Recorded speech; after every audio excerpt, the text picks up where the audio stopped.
Backyard Conversations podcast. What's up, fam? Welcome to Backyard Conversations, and we're glad that you're here. Thank you for taking the time to share this time with us. If you're here for the first time, we would really appreciate it if you like and subscribe. And we are a channel that focuses on speaking about topics that are related to youth and today's culture.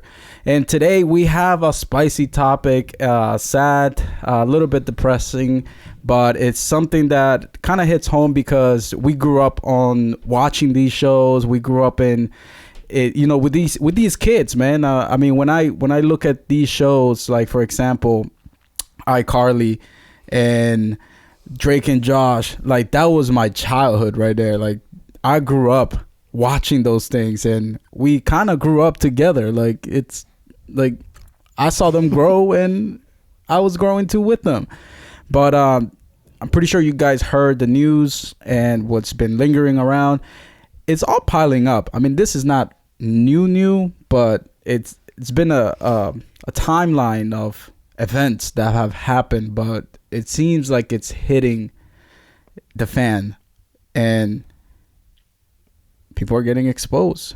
People are being put on blast. I mean, can you guys tell us what's going on? What's happening, man? What's going on with Nickelodeon? What's going on with these kids? And I mean, I'm grateful that they're coming out and they're being bold about it. That's something that's very good, that they're not afraid to speak up. And I think that we've been seeing that for the past few years, that people are not afraid anymore.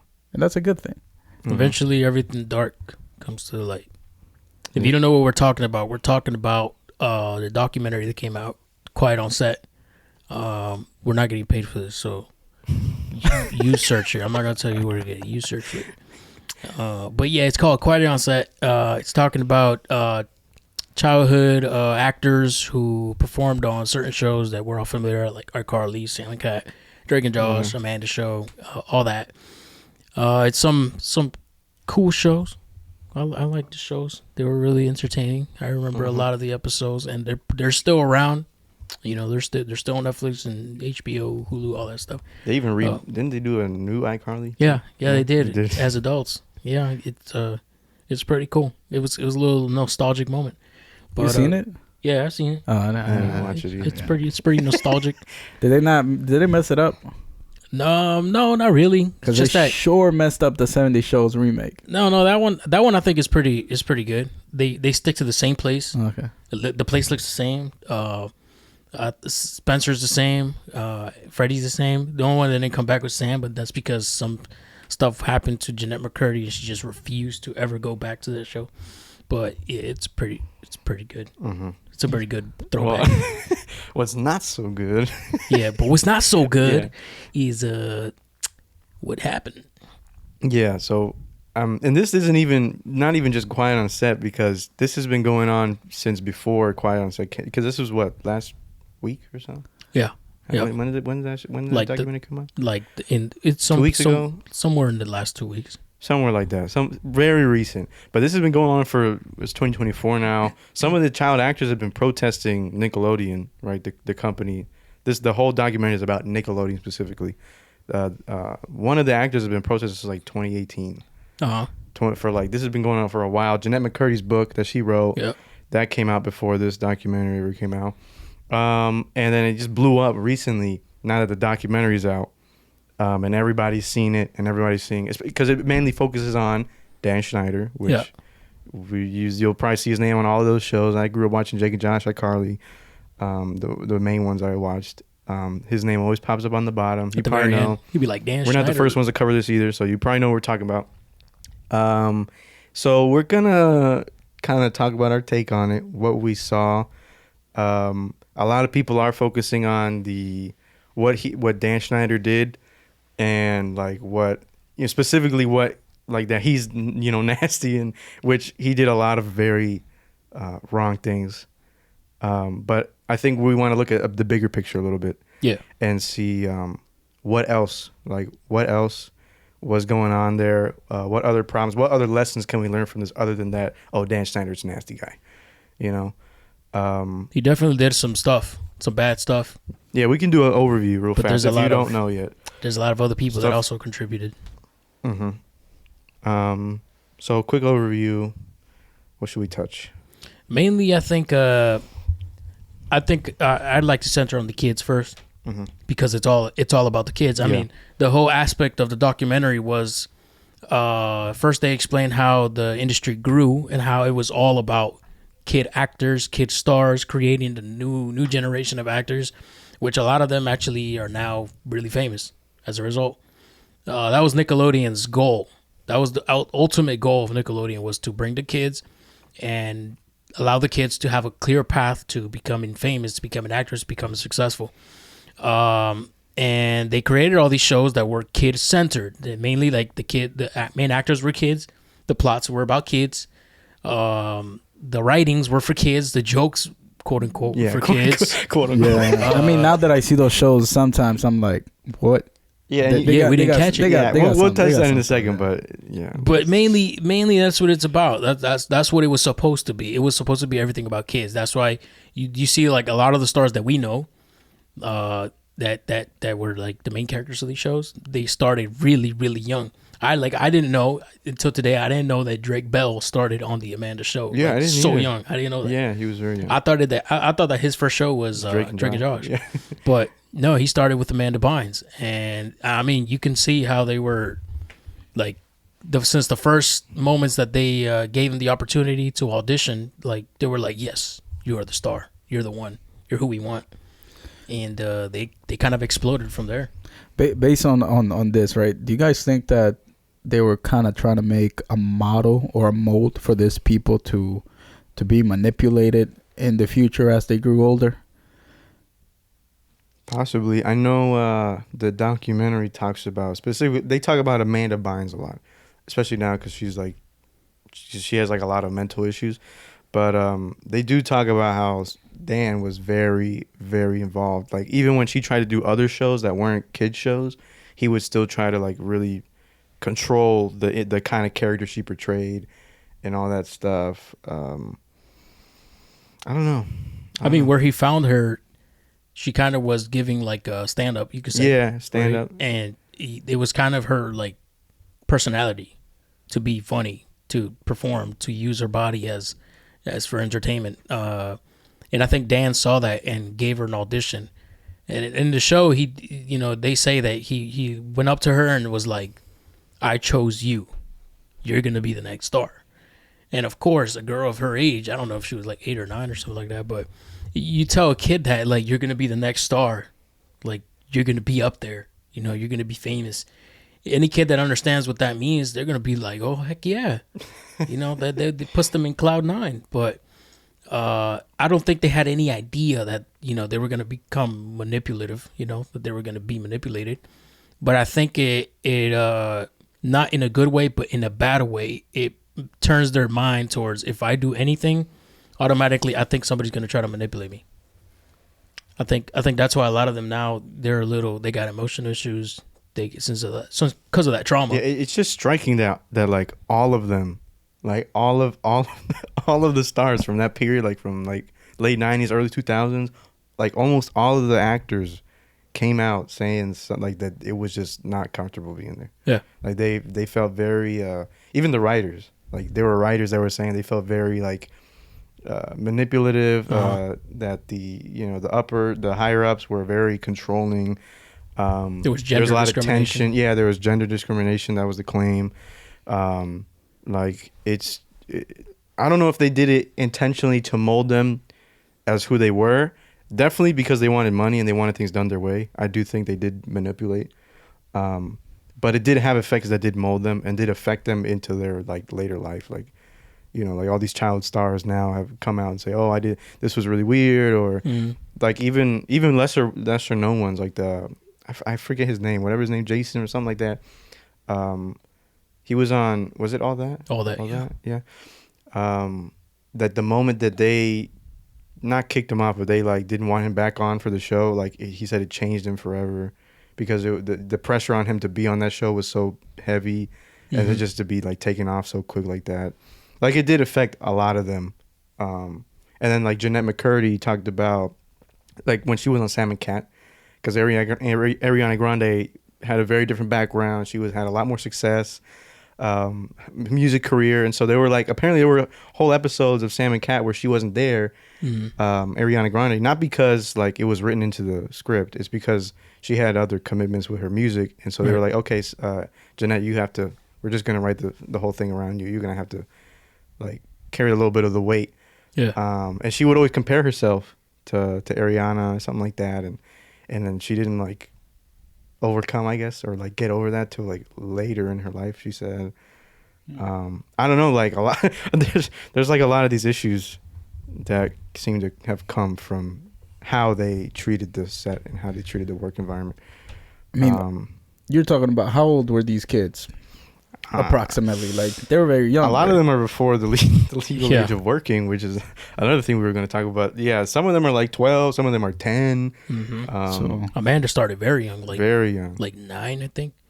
So like 8 or 9. They were young, and I mean the thing about kids, right, is that, and we see that today in today's culture, we see that there's an agenda being pushed. We see that there is a schedule being pushed towards our kids, and if you are not awake to this, you're gonna miss out, and somebody else is gonna be indoctrinating your kids. Somebody else is gonna be shaping the mind of your kids. It's not gonna be based on your own beliefs. Somebody else will. The unfortunate thing about this whole situation is that they took advantage of the innocence of kids, and they put pressure that to a certain point no kids should feel. Yeah. Yep. And it's easy, bro, to manipulate a child if you know how to do it. Like we see it all the time, like even in commercials, like mommy I want this, or daddy I want this, or you guys remember when you saw those cool commercials about like the Power Rangers? Bro, they would catch you with all them ads. Yeah, like oh my, like the Hot Wheels, bro. I was big on Hot Wheels. It would be the crappiest ad about these like rip off Nerf guns, and it'd be like, Mom, I want this. And then it wouldn't even be good. I remember I got I don't know if you guys remember, but there was this one thing that you could shape. It was somebody's face. It was like this bull guy, and they had magnets, and the whole dust was full of like metal, so you can shape it, and you can like draw a beard or put hair on the dude. It was so cool, man. I watched it on TV, and I actually saw it on Walmart. I begged my mom to buy it. Finally got it. And it was so crappy, bro. Like it was not like it seemed. Bro, that reminds me of this other one where it was like I guess it was supposed to be like this little fur animal. And then like the way they would do it on TV is that it had a string and you couldn't see it, so it just looked like the animal was just going all over you through your hands. I know what you're talking about. And I would be like, oh my gosh, man, I want that so bad. But then like I look at it now, I'm like, I would have been so bored with that. Like I would have been like, how do I even? I actually got it. I actually got it. Yeah. I actually got one. Like, I would have been so lost. Like, how do I use this? Like, yeah, I didn't know how to use it either. Yeah, like the only thing that I could use is tie it up and then pull it with the other hand. But the thing is that like you see the perspective of kids, right? If something seems attractive to them, they're gonna go for it, and you can easily talk to them. They have faith, right? That's why the Bible teaches us that we should have faith as kids. Like if you don't have that faith, then to a certain point, you're not even going to be able to enter the kingdom of heaven. So we have to have enough faith to not only believe, but to be able to be shaped and to be able to be educated by God. And it happened here. These people, unfortunately, and these kids, unfortunately, were placed on the wrong hands, and these people had really bad motives. To a certain point as well, the parents, I don't know if they were equipped for the amount of pressure and the amount of, I guess, the current, or the speed, if you want to say it, of how the events kind of followed. People definitely crossed the line. But what do you guys think? What kind of pressure do you think that those kids were feeling during this time? I mean, you're 10-year-old, 12-year-old, you see other kids cheering you on. You see that, you're getting all this attention. Is it healthy to a certain point? Like, I mean, I see it as when I was a kid, when I was between 10 or 12, my pressures were definitely not about paying bills or being the one that brings income to my family. Kind of like what Jason said from the show All That. He felt like he was responsible for keeping his family going. And Jeanette was definitely like, yeah, I was paying the bills, and her mom was kind of like, you better look good, you better act well, you better be a good actor because this is your career and you need to take it seriously. And she kind of pressured her, and it was sad because Jeanette couldn't forgive her mom after that. Like, yeah, it was like a long time. That was very sad. And then I remember the guy's name, Brian Hearn, the guy that plays the dude. He said too, like that whole thing where he was the one that had to get his family at the projects, not his parents. Oh, okay. Yeah. Not his. I don't know if he had siblings, but it was him, the young kid. But that's like Jeanette, like, oh, I'm the one that has to pay the bills, a 12-year-old. Right. Not my mother or my father or my uncles or like at that age, that wasn't my focus. My pressure was different. For those that haven't seen my testimony, go check it out. But from 10 to 12, my pressure was religious. Like, you gotta preach, study. Like, it was like when you get home, you gotta go get your Bible, gotta study. You gotta know scripture. You gotta structure your message right. Practice your songs. Like, come on, my pressure was different. And yeah, at least there was a time where you were like, okay, you can go outside and play or whatnot. But I can't imagine the pressure at that age. Like, yeah, I gotta pay bills. I gotta. Right, and then family. like the way they were saying that the work, like their workload, like they were doing overtime at that age. Like, Jeez. oh, I had to stay. Oh, they went to school like, even on set. Yeah, they went to school on set sometimes apparently, or they're breaking freaking labor laws. Like working too much for kids that like that age that they're not even legally allowed to be working that much. Like it should not have. And then like I question like what like. Yeah, Dan and Schneider or like the other producers or whoever, they're accountable for that. But then like you have to think like also the company, like they're overseeing this. Like yes. Why are you gonna allow this? Like did you not see this? Yeah, it's like, just so odd. You're on company payroll. Yeah, it's like so bad. Like why would you? And it's like they treat like these kids like they're not kids. Right. Overview or like or point of the story, like let these kids be kids. Yeah. Like treat these kids like they're kids, not employees. Not employees. Like especially in that environment, like where you're employing kids and you're paying them and they're doing some work for you. Like it's a very delicate, touchy environment that you have to navigate. You can't just navigate it like you're just doing any other employee. And I feel like they just navigated it like. Another person on payroll. It is what it is. Yeah. like as long as they were getting paid, they were fine. Yeah, pretty much. I don't think I ever heard how much they got paid. I'm pretty sure it was a lot because they had a lot of fans. Yeah, I heard at like the height. I know like Drake and Josh, from what I read, right, that they've got paid like $20K an episode. Oh, okay. So yeah, they weren't making bank. Yeah, at that time. Because before that, I'm sure it was a little less. But still, that amount, especially for like some of the side characters. But they were getting paid like more than their families, obviously. Pretty decent. Yeah. I mean, for the '90s and early 2000s, yeah, $20K an episode. Yeah, that's a lot. At 2 episodes a week, yo. Yeah, even one. That's like $20K. That's still good. That ain't bad. Yeah, that ain't bad at all. Oh my god. And I mean, it's so crazy, right? But the interesting thing, if you start looking in the industry as well, like they have special accounts for these kids. Like I worked in the banking business, and there's special brackets for people that want to pursue a Hollywood career. So like in general, we opened this space for this to happen. We have allowed it to make this happen, and I mean, I really enjoyed it. Like, I really enjoy watching these shows. And I grew up with them.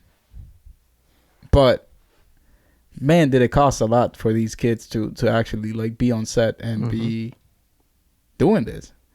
So, as a parent, I don't know. I don't know why, like, the parent allowed all of this to happen. Like, why? Like, I don't understand. Like, you see your kid, and I'm pretty sure, man. Like, I'm pretty sure if they were being overworked, I'm pretty sure there were signs there that something was happening. You know what I mean? Yeah, Jerry. What's your take as a dad? Yeah, I mean, dude, like, it sucks because you know your daughter and you know your son. Like, when you raise them, you know them even more than they know themselves at one point, where you can actually like predict how they're gonna act and what they're gonna do. So to a certain point, I'm pretty sure that there were signs there that something was not right, that they were that they were uncomfortable. And I gotta ask. I mean, I think they chose money instead of their well-being of their kids. I think they did. It's 20 and I think, bands. like we were just talking about it earlier, like you're asking, like, did they not see? And I think from what I saw, a lot of them did kind of see some like red flags, and what the parents would say with that, they were afraid to ruin their kid's career, like Kevin was saying, or, you know, like when Janae McCurdy's case, it was just the money, right? But some of the more reasonable ones are, oh, I didn't want to ruin my kid's career, or, Right. you know, Or I didn't want the people to look at us bad, or like if I file a lawsuit against Nickelodeon, my kid's never going to get any future TV work or something like that, you know.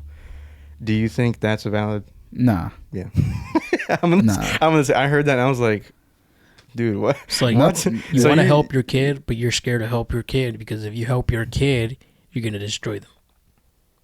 Does that make sense? Yeah, no, it's a tough situation to be on, because you're trying to make the best out of the situation, right? Every parent wants the best for their kids, at least like the mental healthy parent, right?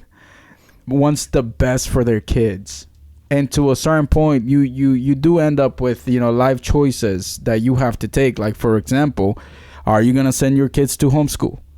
Are you going to do homeschool, or are you going to send your kids to public school? That's a choice that eventually is going to end up affecting them. Are you going to allow them to work at an early age, like when they're 15, 16, or 13? I'm not really sure. I mean, back in my days, I think after 13 you were good. Immigrant kids be working Yeah. 10, 12. But so like all of these choices, you know, you have to take as a parent, and eventually, like, you are doing it for the well-being of their future. You are trying to create every single possibility for them to be successful. But when it gets to the point where they're being abused, when it gets to the point where they're being taken advantage of, I don't think it's worth it. Any way you look at it, I really don't think it's worth it, because you're messing with their mental well-being, you're messing with their hearts, you're messing with their spirit, with their souls. Like, no wonder why all of these people are having mental issues. No wonder why they fell into drugs. No wonder why some of them don't have their 2 and 2 together. Because this is going to affect you. Whether you like it or not, this is going to end up you're going to end up paying a price for this. So to answer your question, it's not worth it, man. I understand that you're trying to make the best out of this, and you were trying to position your child for success, but it's not worth their innocence. Yeah, but like in what way though? Like position them for success so that you can hop on their back, in a sense. For them to be, because you know the struggles of life. Like they're not providing for their kid; their kid's providing for them. For them, yeah. But you know the struggles of life. Like you know that if you take this away from them, now you're gonna have to figure something else. You know, so it is the uncertainty of not knowing. It's the stability that was there, and compromising that stability is not worth it. And we do it all the time. Sometimes in our own lives, like we do it all the time. Sometimes we don't want to let go of things because we don't want to not know what's gonna happen next. We want to stay and be sure of the future. It's a human nature thing, right? We're gonna go with what makes sense. We're gonna go with what is secure. So to a certain point, I think that was their point of view. I mean, it's sad though, because you pay the price. I mean, you have broken relationships. You have kids that don't even talk to their parents. You have kids with basically remorse and hate in their hearts. Yeah. As an adult now. And we see this in Hollywood, right? We see this not only on this people that did this show, but we see it all the time. Like you got a Britney Spears that just lost it, right? Yeah. You got Miley Cyrus that just went crazy. So something's definitely happening, and the sad reality is that our consumption of it only promoted it more. So, I mean, obviously during that time, we didn't know, but now we know. Yeah, that's actually a really good point. But we're gonna talk somewhat about it in a second. But that's a really remind to bring it up again because that's really good. I might forget, but because that's on us, you know. Like in a sense, we supported that. Like our us watching it on TV paid for that to keep happening. Yeah, for sure. So I don't know. We'll talk about it more, but the parents questionable, right? Understandable though, like you're saying, like we do all that sometimes. But to move on more to the company, more to like Dan Schneider, like what I saw from there, like what we can like gain like from us, like how we can apply that to us, like a lesson we can learn. Like he's in a position of leadership, right? Mm-hmm. Dan Schneider is leading he's writing, the main writer of all these shows.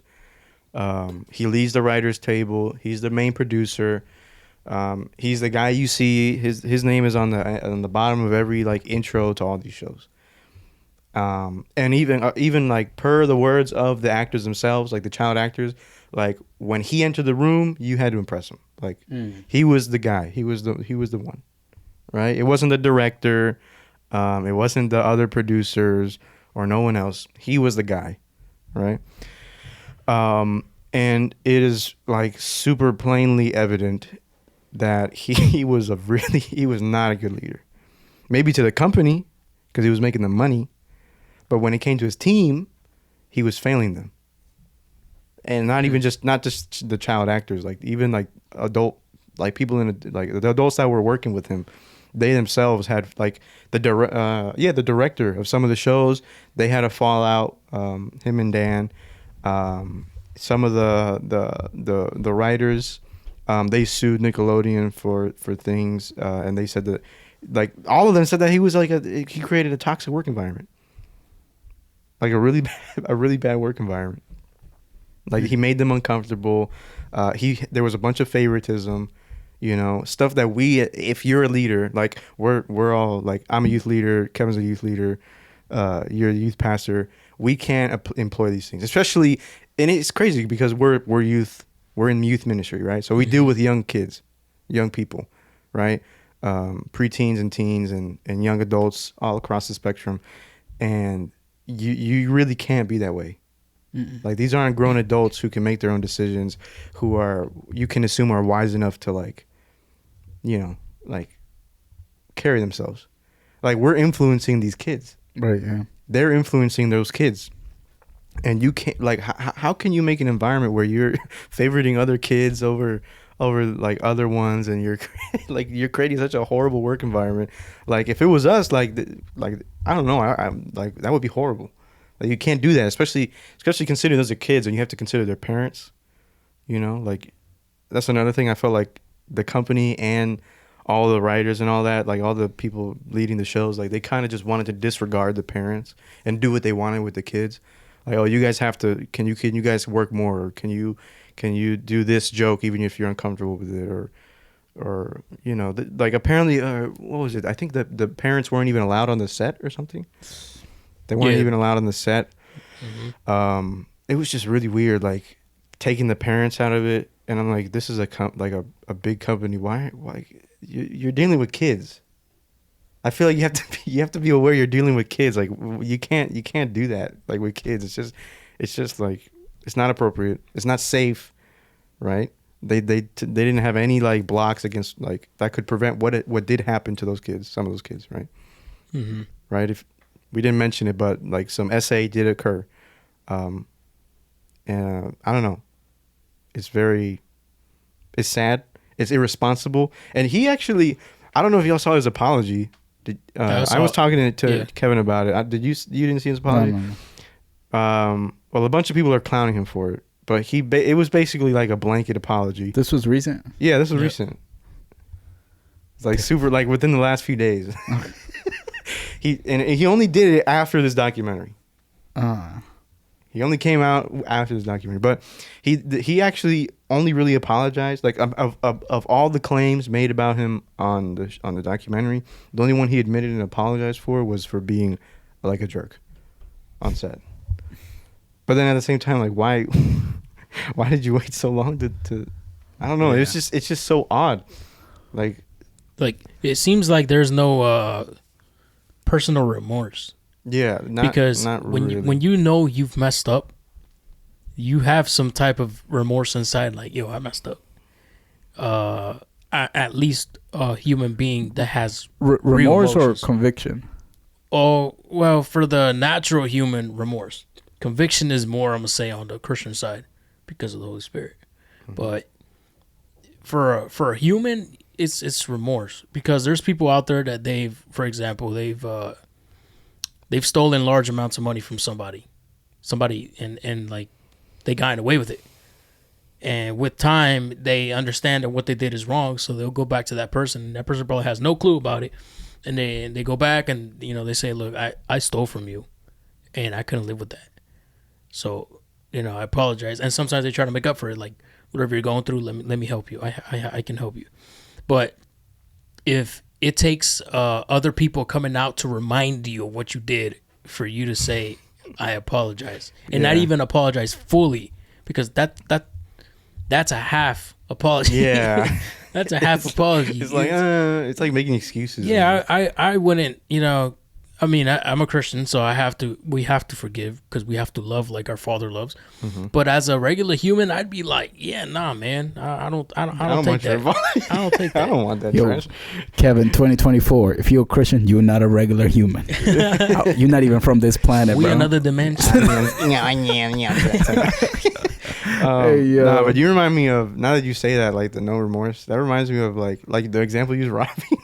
I don't know why this came to my mind, but like sometimes when Hispanics, when they have a relative that comes here and works, they'll send money back to their family and be like, save this money for me, or build me a house. I want to build a house over there. And instead of doing that, they literally rob their family member and just blow it all. Yeah.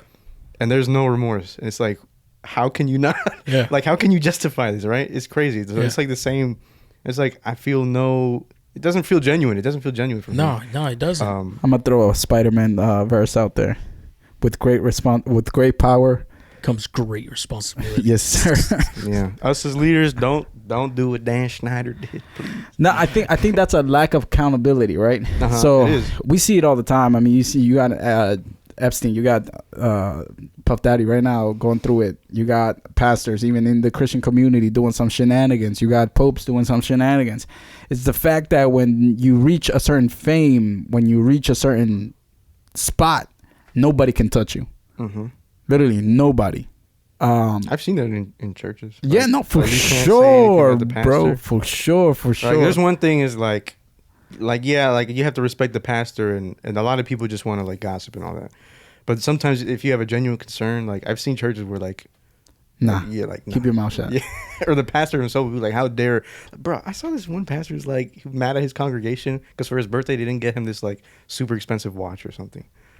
And he was like, I was like, what does this have to do with your church? Like, I would complain about that, but he was upset about it. I'm like, I feel like if I was there, he would have shunned me for bringing up the issue. You know? So get this straight. Write this down, man. Get this, right? Money, it's gonna amplify what's internally in your heart, and this is something that we learn in stewardship. We learn through our pastor as well. Something that he taught us, and actually it's really good. Is the more money we get, the more success we are in the economical area, the more we're gonna show our true selves. That's why you see a P. Diddy that's being persecuted, that's being that has all of these things going around on, and then now you see Schneider in this position. Why? Because at the end of the day, like, he was getting paid, and that only amplified what was truly in his heart, and it was perverted. It was wrong. Yeah, they do kind of talk about that, like him breaking into acting and then becoming a writer and then becoming like the head. And it definitely seemed like it all got to his head.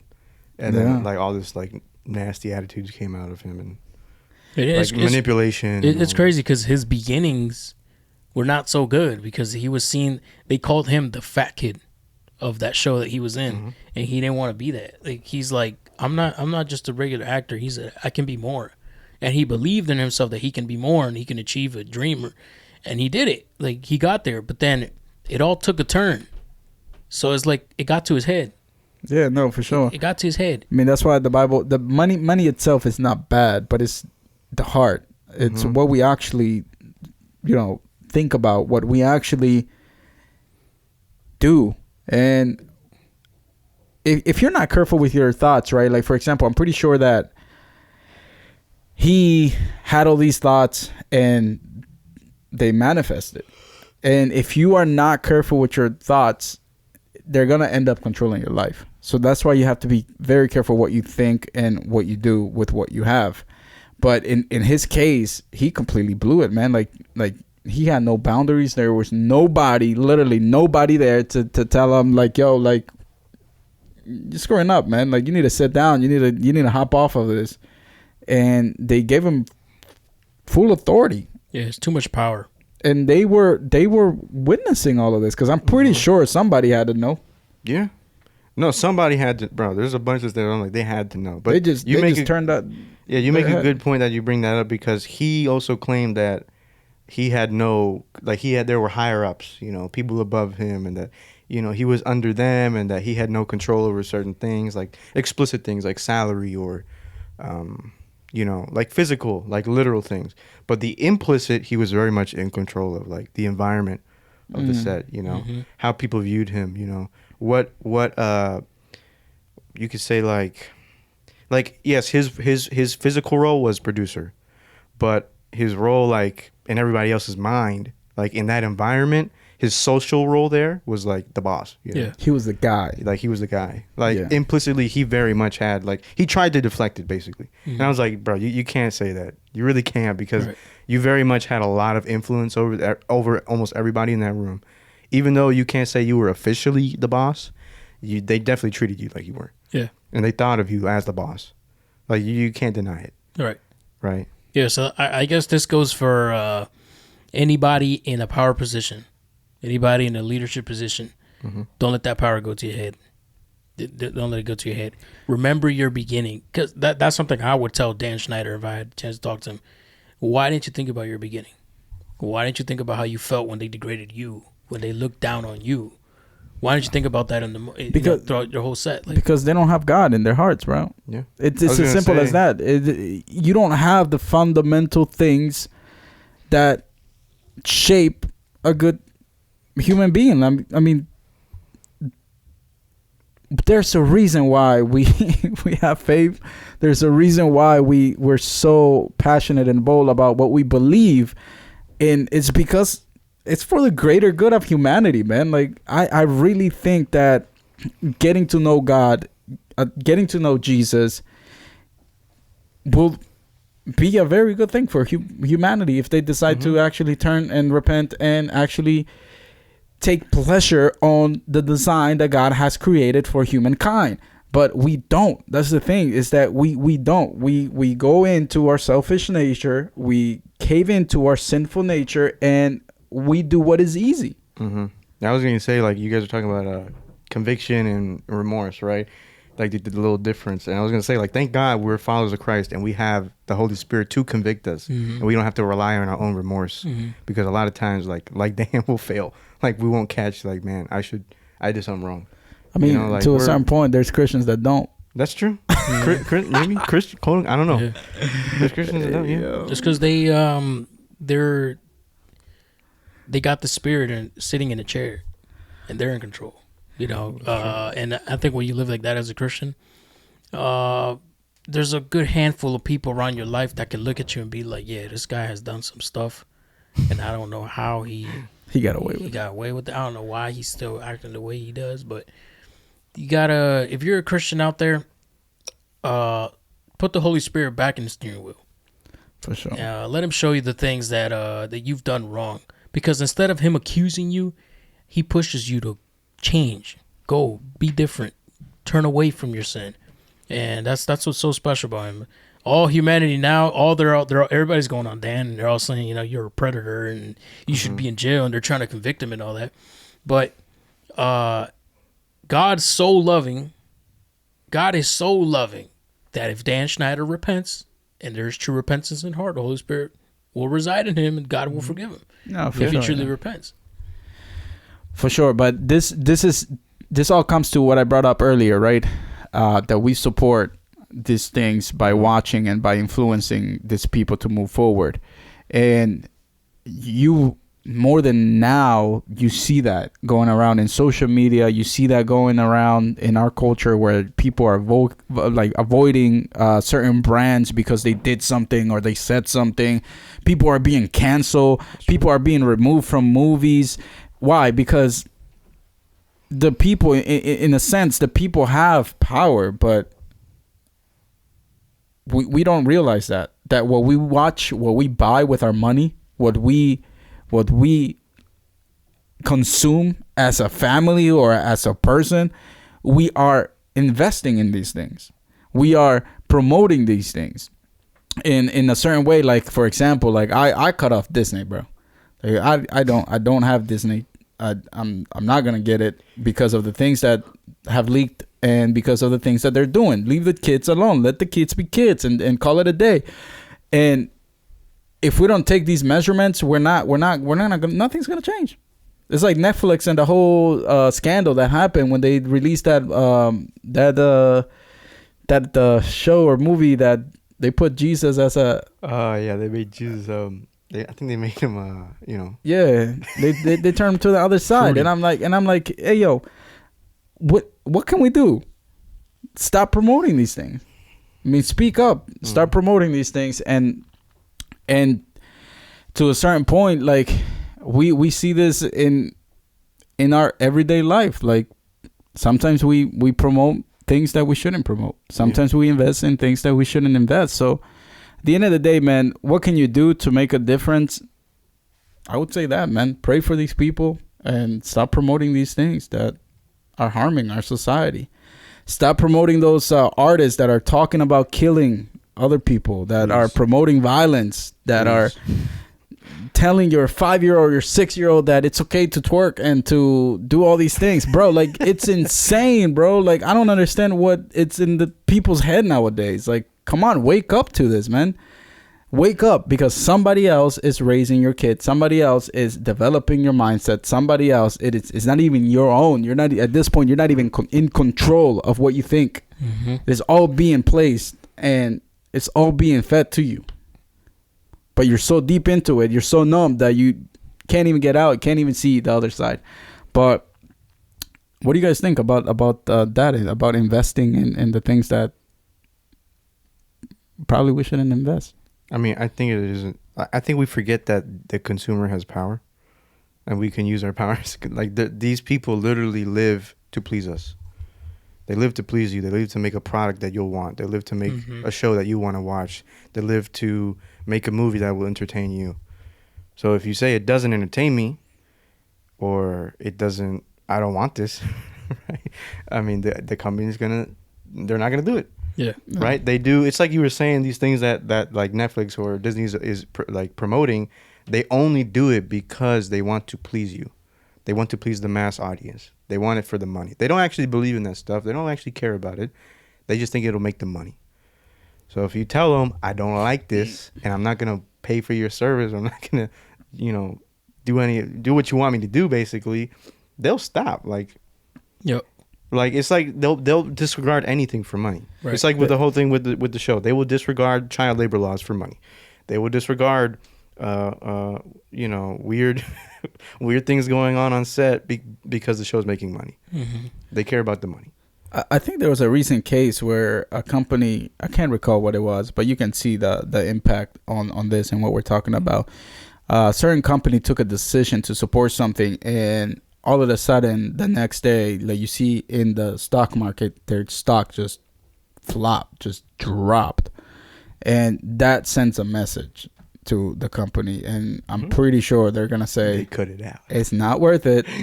I'm pretty sure Disney's learning their lesson. I think Disney's so powerful that Yeah, my brother. They don't- I don't they don't really understand care. how like the government doesn't make them break down because like I feel like they're a monopoly at this point. yeah, they're They have so just- much power. They're so powerful. They're so big that they have so much money that whatever happens, their money's gonna talk. Nah, but I think they're gonna feel the hit. No, yeah, I feel like are. people are getting to a point where they're just fed up. I mean, I've seen that. Not even they don't even have to be Christian. Just people in general, they're being fed up. They're at a point where it's like, that's enough, man. Like, I'm tired of this. Like, why do you gotta shove this in my face? Yeah, like That's what's happening, dude. I think people are gonna reach a point where they're gonna see something or they're gonna view something that's gonna finally be enough. As of right now, I think people haven't reached that point yet where it's like, this is enough. Not yet. Yeah. Not Because- the mass Yes, audience. because there's no humongous boycott going on, or there's no humongous lawsuit going on. But I think they're getting to a point where eventually they're gonna release something that's gonna make them be like, all right, that was way too far, and that's it. Yeah, I had enough. And unfortunately for these kids, I mean, they never got exposed like during that time that they were filming these shows. They're just coming out, some of them. Some of the cases go back all the way to 2004. Some of the claims and stuff. But the thing is that I don't know about you guys, but I used to watch these shows and I would be like, man, like it would be cool that if I was on iCarly, like my life would be set. Like it would be cool. I Like know, right? if I was in Drake and Josh, my life would be set. Like that looks so much fun. Like that looks so good. I just wanted Carly's room. Yo. That room was colorful and nice, and the little she had a ice cream sandwich couch. I was like, yo, that's pretty dope. I want that. She had a closet that you hit a button in and it flips the clothes by itself. That was pretty cool. But We got a Bible verse it's to fake, yo. tie it into Yeah. this. Yeah, it's actually 1 Thessalonians 5:21. What does it say? Yeah. And it says, but examine everything carefully, hold fast to which is good, abstain from every form of evil. Examine it all. You can't know what's evil until you examine everything. If you examine only what's good, you're only going to capture what's good. But if you examine the whole picture, you'll see what's evil. And it'll be easier to abstain from the evil. That's why when we're mentioning to stop consuming things or buying stuff, you can examine the whole thing. And if there is another option that is better for you so you can abstain from evil, then do it. For sure. Do it. Even if in somebody else's eyes what you're doing is not really, it's not really going to contribute to the cause or something like that. But in your heart, at least you're not contributing to the evil. Yeah. And if mankind doesn't see that, I'm pretty sure God sees that because God oversees everything. And would you guys think that it's okay to continue watching all these shows now with all this stuff that has been shed to the light? That's a good question. Because it's still around. Well, I mean, I don't even watch Nickelodeon anymore. It's on Netflix. Yeah. It's on Hulu. It's on HBO. Yeah, that's a good question, bro. But Yeah, I mean, there's shows think- like Avatar Yeah. from Nickel that There's- everybody loves. Avatar. Uh-huh. Yeah. Not the blue people, bro. Yeah, I was getting confused. I'm like, Avatar. I'm Like, or that's- SpongeBob. Yeah. That It's everybody- SpongeBob has a lot of subliminal messages too, bro. But I mean, like, there was worse ones, bro. Ren and Stimpy, that shit. Oh, yeah. Horrible. Anyways, you say there's a lot of shenanigans on these shows, bro. I mean, obviously you don't want to become alienated, but I would say be careful what you watch, man. Mm-hmm. Be careful what you watch because it's gonna shape you. It's gonna indoctrinate you. I'd These say mainly for shows- the kids. Yeah, these shows are not just to entertain you. There's a deeper message. Yeah. If you really look closely, if you really look out of the overall, either they're wasting your time or they're not. Because some of these shows, I don't know. To a certain point, I don't know what value was added for me watching Drake and Josh and there's iCarly, No. Other than a good laugh. or other than That's being it. entertained and Yeah. just wasting my time. Yeah, and then now it's just a nostalgic memory. Sometimes you just see a nostalgic video that reminds you of your past, and then that's about it. But those days are not going to come back. Yeah, but But there was no benefit. Truly, there was no benefit. Yeah, and then not everything seems. Not everything that looks good is good. Mm-hmm. Cause like I said, like I would have loved as a kid. I would be like, man, I want to be in that show. I want to be here and there, and all of these things were going on in the background. Yeah. That was their ultimate goal, to create a mini Hollywood. Yeah. You know, a Hollywood for kids. Yeah, it would seem nice, you know, but They had the trust Kids' everything. Choice Awards, which was like Yeah, the Oscars. for the kids. that's basically there. I remember watching them too. I remember wanting to be part of the slime. I wanted to know what that slime felt I like. always Oh, thought, yeah, like, yeah, yo, I yeah, want that to was- be that was Donkey pretty cool, Slime. yeah. Yeah, I always remember that. But going back to your question, should we watch that show? I mean, Yeah, I don't think so. yeah. I think you gotta ask yourself: is it worth? Like, is me watching? Like you said, like, what do you get out of it? What do you get You know, out like, of it? is my entertainment worth supporting a company or a show where this stuff goes on? You know? Goes around, or whether you allow this, and to a certain point you might say, oh, it's just one person, it's just me, but a lot of people are coming into this conclusion, and a lot of people are coming into this realization that what you watch, what you invest in, has power. So yeah, man, I don't know what else do we have. I don't know if you guys want to add anything else. Is a mini Hollywood like healthy for kids? For kids, Like Nah. you were saying, the mini Hollywood. I don't Nah. think that's healthy for. I don't think so. I feel like that promotes a very unhealthy socioeconomic, like Yo, just like what like, what I don't know, like what I environment. don't understand is that Hollywood is meant as the, like, anybody that talks about Hollywood, they automatically go towards music and movies and acting, art, drama, all this stuff, because that's what Hollywood essentially is. It happens all in Hollywood. But I think that when the idea of Hollywood came to mind, I don't think it was never meant to be a place of emotional damage, trauma, pain, suffering, SA. You know, I don't think that was the idea. But sadly, it got to that because the wrong people got into power. The wrong people started controlling the environment. And I think if kids want to be part of Hollywood, I think that their desire is innocent because it's a kid. You know, his desire is innocent. But I think that the people that are manipulating that industry are not innocent. I think they're there, and of course they want to profit from it, but they're not looking for the benefit of anybody that has a dream to be in Hollywood.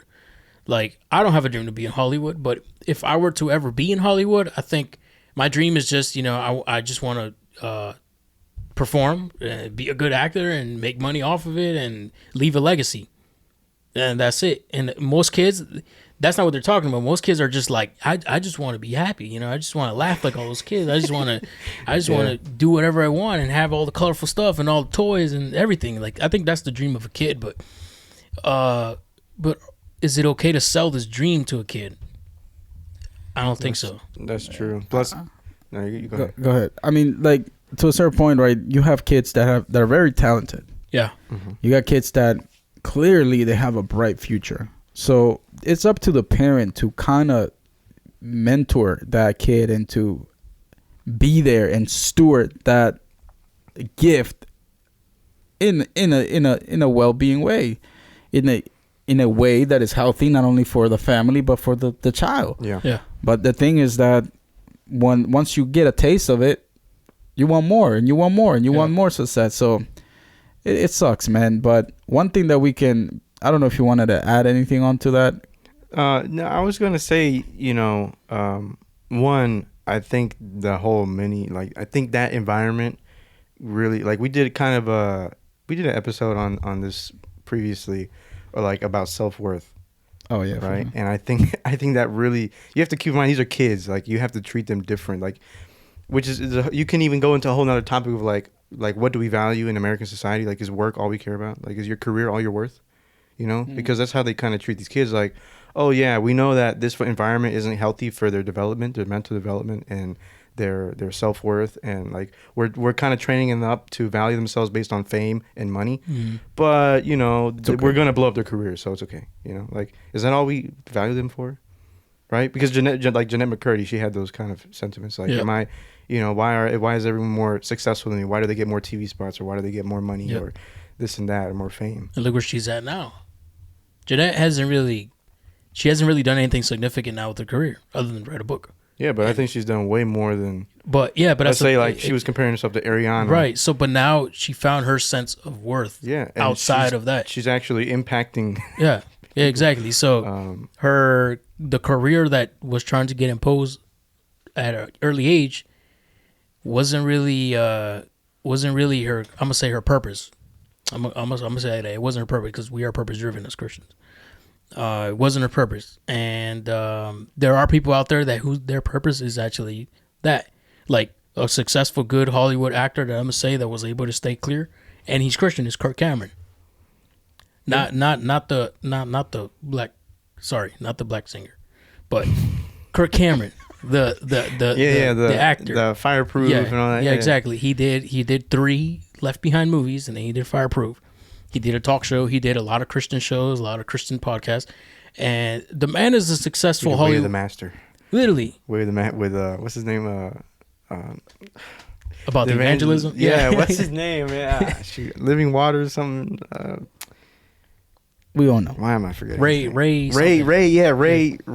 Oh, dang, I forget. But, anyways, but I mean, successful. Ray Comfort. Yeah, successful actor.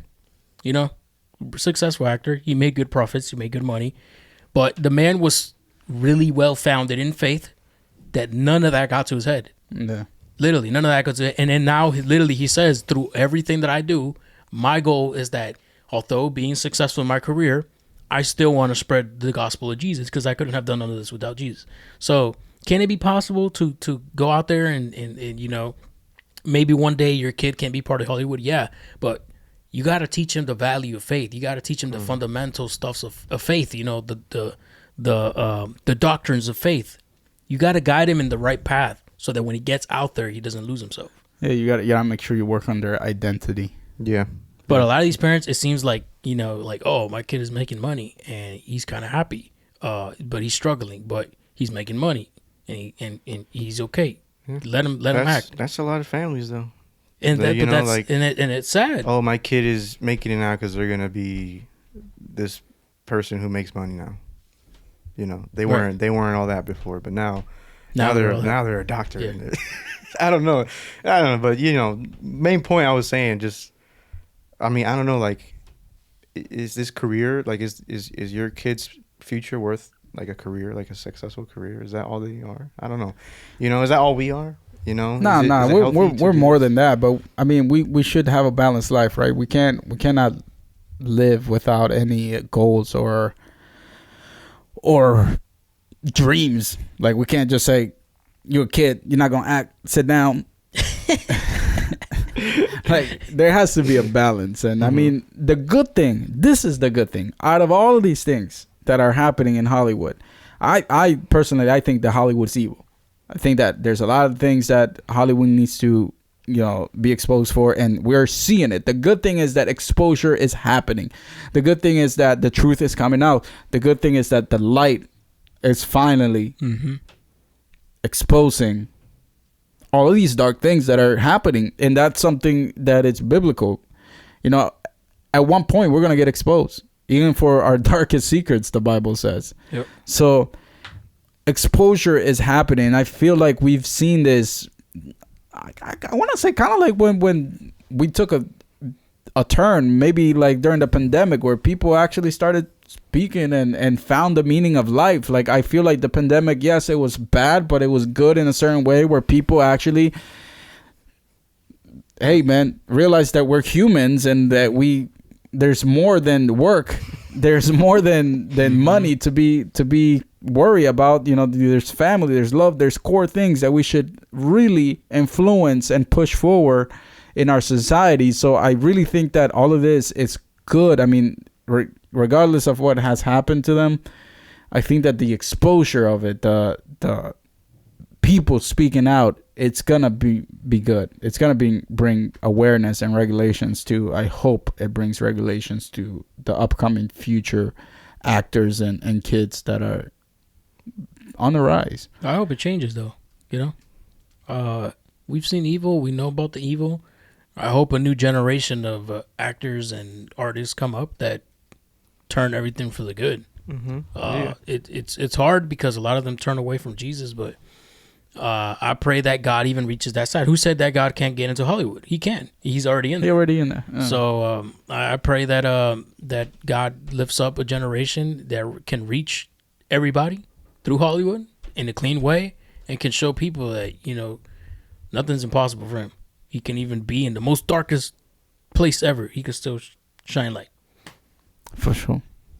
Yeah, we've already seen it. And I think like what happened with the Writers Guild or something? That they were striking Hollywood. Oh yeah, because it's like on the show, like writers were sharing a salary. Like two people were splitting one salary, or people were working like half the week for free or something. I don't know. Oh yeah, he actually offered a contract to one of the writers and was like she was not going to get paid for like the next 11 weeks. Yeah, it was like almost 3 months. Yeah, we're gonna pay you. We want you on this 16-week contract, but it's actually like, I don't know, 27. And for those extra 11, you're not going to get paid. Yeah, and then she said that she only lasted 4 days. Yeah, and she quit. And then she quit. So we've seen it happen where people do, fight for what's right and what's good, and it will happen. I'm sure it will. But we should just pray for these people, pray for Dan, pray for the producers, pray for everybody.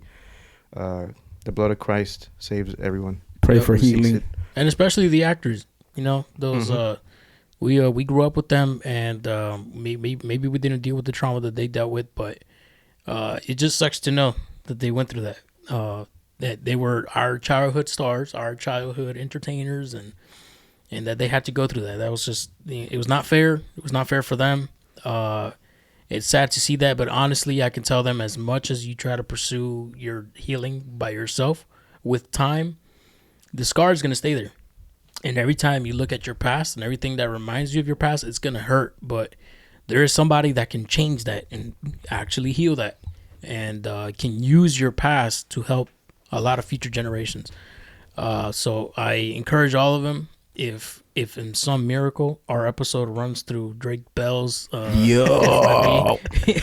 then Drake seek Christ. He can heal your heart. Jeanette, seek Christ. He can heal your heart. Christ is the way. Christ is the way. Jesus is king. Amen. Jesus is king. Kanye said it. Amen. Kanye, not no more. So no. And Dan, you need salvation. Yes. You need forgiveness. And there's no sin too great. Yes. For Jesus to forgive. But are we calling it a day? Yeah, I think we got it. I think that wraps it up. All right, man. Go ahead, JG. What am I doing? It's like, I hope y'all enjoyed, man. I think it was a good conversation. I think definitely. It was. I think we can like. I wanted to like get the lessons out that we could learn from it, apart from just like accusing somebody of a crime. And I think there is a lot to think about. There was a lot to talk about. There's a lot to analyze and learn from. It's really sad that it happened.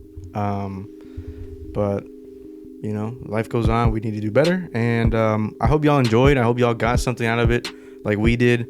If y'all probably have all seen, heard of all this stuff. We're not the first ones to this, but I hope we were able to bring a new perspective on it, and I really urge you guys to pray for everybody involved. But nah, man, that's all we had. I hope y'all enjoyed. Consider supporting us. Comment, like, subscribe. We do have Patreon, but nobody supports us yet on there. But it's okay. A like or a comment will do for now. Boba's out, yes. But yeah, let us know what y'all want. I hope y'all have a blessed day. I don't know if y'all have anything else to add or say, but tune in for the next episode. God bless. Stay strong out there, bro. Peace. See ya. You ain't got the answer, Swade. You ain't got the answer.